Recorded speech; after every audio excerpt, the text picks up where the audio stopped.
night, and my friend me up at 6:30. Oh my God, I have 2 VIP tickets for the Usher concert tonight. I'm picking you up in half an hour. Seconds later, the entire contents of my wardrobe was on the floor as I pulled an outfit together. So I went to ask my mum for permission, and she was also in jeans, black t-shirt, high heels. "Where are you going?" we screeched at the same time. Oh no, I'd forgotten that I was babysitting that night.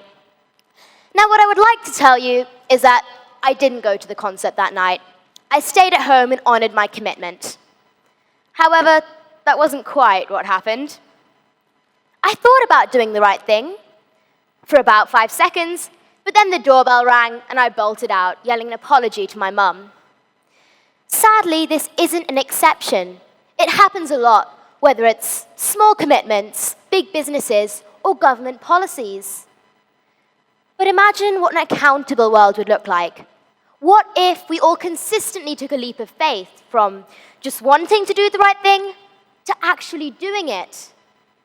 Not just in our day-to-day lives, but also in our roles as politicians, lawyers, journalists, celebrities, and large corporations. Okay, maybe there's no hope for politicians.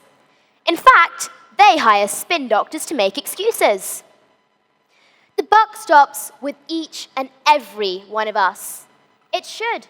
Sometimes we tend to only be accountable when we know we're not going to get penalized.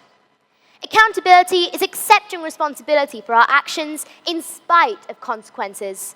No blame, no excuses, and certainly no loopholes. So what could an accountable world look like? Well, politicians wouldn't make empty promises just to win elections. They would serve with integrity and commitment. There would be transparency within government and between governments. Businesses wouldn't chase profits at any cost. The very painful credit crisis wouldn't have happened. Greedy bankers wouldn't have sold mortgages that homeowners clearly couldn't pay.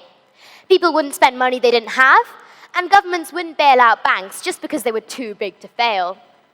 In an accountable world, when the ATM machine says insufficient funds, we won't be left wondering, them or me? Global warming wouldn't be such a critical concern because companies and individuals would be committed to sustainable development. We would all recycle and reuse. Humans are the most predominant species, and we have ineffable control over this enormous planet. Yet we tend to take advantage of it. We need to step up, be responsible. In an accountable world, we wouldn't have devastating oil spills. And if we did, the consequences wouldn't be a mere $75 million in statutory damages when BP's third quarter profit in 2009 was $4 billion US. Global peace would be a priority for all nations, and we would be committed to respect and celebrate diversity rather than allow it to pull us apart. We would all have a moral and legal responsibility to prevent incitement to violence and hatred, and when necessary, seek legal recourse instead of violent retaliation. So let's use this occasion to expand our moral imaginations, to listen to each other more carefully, and to sharpen our instincts for empathy. Freedom of expression is a fantastic legal right, but one that can be easily abused. Should it allow us to defame the religion or culture of other people? Social media would also assume accountability and have clear guidelines on what would be censored for the larger good.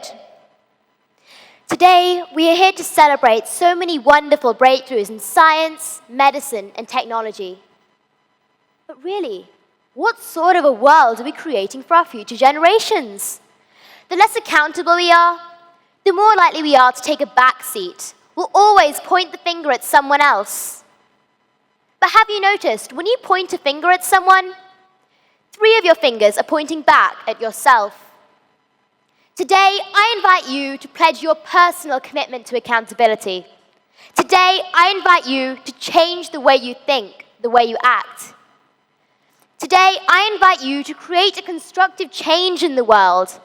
If you think you're too small to make a difference, try sleeping with a mosquito in the room. Let's change the emotional landscape of our lives. It's long overdue.